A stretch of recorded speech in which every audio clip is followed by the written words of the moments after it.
Hello and welcome to Out of Spec BITS. In this video I'm going to explain my home charging setup. Currently we have one electric car. Maybe in the future we will have two electric cars. Spoiler alert.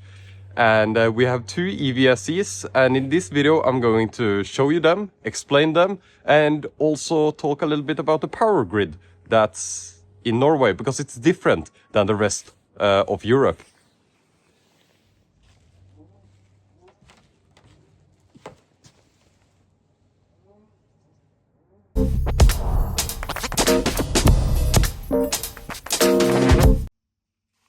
It all starts at the electrical panel. So this is a typical Norwegian electrical panel.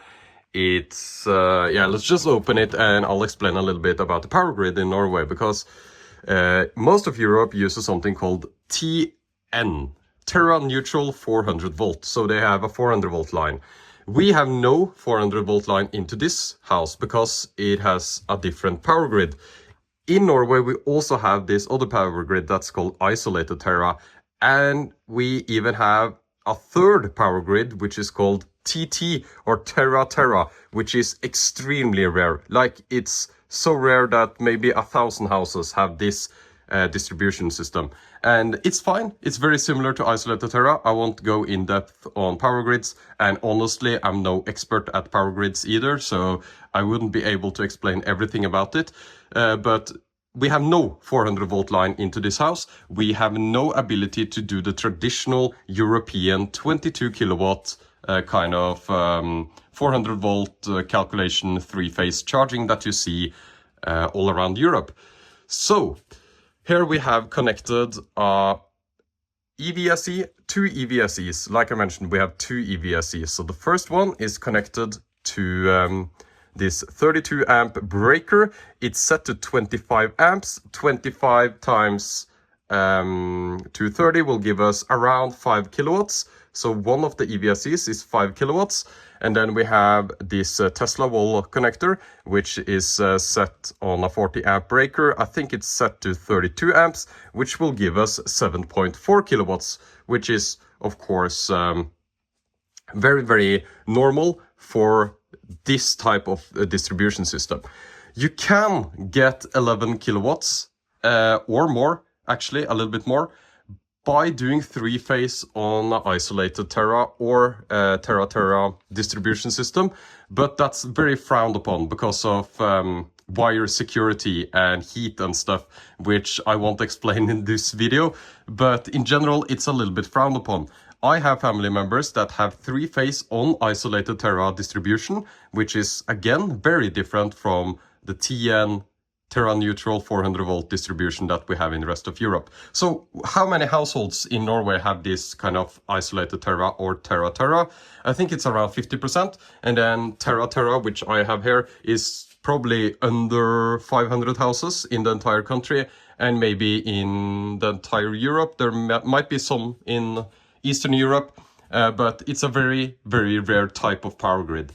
Anyway, we can still have two EVSEs connected. So let's go outside and take a look at the two EVSEs, both the old one and the brand new Tesla wall connector.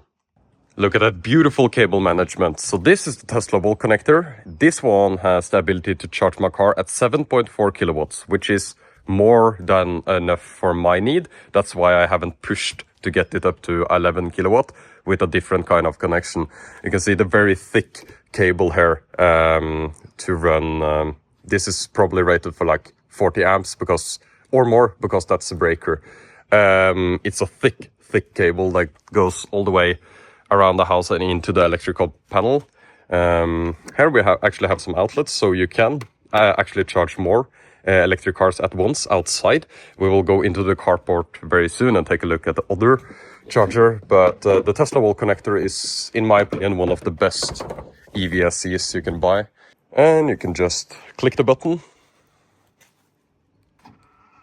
and plug in, which is absolutely fantastic. So that way I can charge while the car is like outside, which is fantastic. And in general, I have been very happy with this Tesla wall connector. It's a high quality unit. It has never failed me. You have all the statistics for the wall connector in the app, which is amazing. And in general, very, very happy with the ability to click the button on the cable itself. Very robust. It has a 7-meter cable, so you can park any direction that you want. Absolutely no issues whatsoever. You may notice that we have another thick cable going through here and into this box. And then we have an even thicker cable going here. And it actually goes under all the stones, all the way in here and into the carport. And the carport is, of course, where I park the most because of snow. And this is not a proper garage. It's just a, it's a very short garage. It's a carport. It's not a garage. And here we have our other EVSE. So this is our older Garo unit. And you can see that we saw this cable going under and it's going in to the Garo unit here. And for those that don't know, most EVSEs that you can buy in Europe actually have removable cables. So if you want to, you can steal my cable. It's actually possible to lock this cable in with a key, a physical key for this one. And I usually do that. And I mounted like a holster for the cable itself. And this is also the OEM or the cable that is included with all Teslas because it's legally mandated to have a Type 2 cable included with car purchases. So the Tesla actually came with this very high quality Mennekes, which is the original developer of the Type 2 connection, I believe. Anyway, it's a fantastic high quality cable. It can do up to 22 kilowatts with the right connection, of course, with this 400 volt T and distribution and everything that we talked about. So the only issue with having these EVSEs in this location is the charge port location of Tesla. If I back in, which is my preferred way to go into a garage, is of course backing in. You should always back in.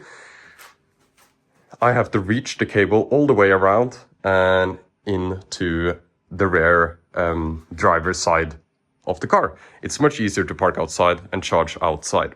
So why do I have two EVSEs? This one was included with the house. This is an older unit. I mentioned that we have a 25 amp connection to it. It's around 5 kilowatts, more than enough. We actually used this one to charge our BMW i3 that we had before. And the BMW i3 has the charge port in the correct location for this kind of charger placement. So it was very, very convenient. So when we had our BMW i3, this was the convenient BMW i3 charger. And then I bought a Tesla wall connector that I got installed over there, which was a super expensive job to actually have it installed because electrician work in Norway is so expensive and you can never do it yourself unless you are a certified electrician due to insurance stuff. And yeah, so it's expensive to like install the wall connectors or the EVSEs in general. But I wanted two EVSEs for two electric cars because I don't want to shuffle cars around. I want the ability to have two electric cars so that I can, of course, charge them at the same time. I think that's the optimal solution for having two electric cars. I'm not saying it's necessary, but it's optimal, in my opinion, to never have to shuffle the cars around. Just basically plug the cars in, both of them at once. And you might run into an issue in Norway where you have to pay demand charges because you charge so fast at once, or you have a high power, peak power, which of course is more expensive. But these are so low power, 5 kilowatts and 7.4 kilowatts, that it doesn't really matter at all. So that's my home charging setup. We have a fire extinguisher here because we of course own an electric car and we know they catch on fire all the time. So we are all safe there from like a security standpoint.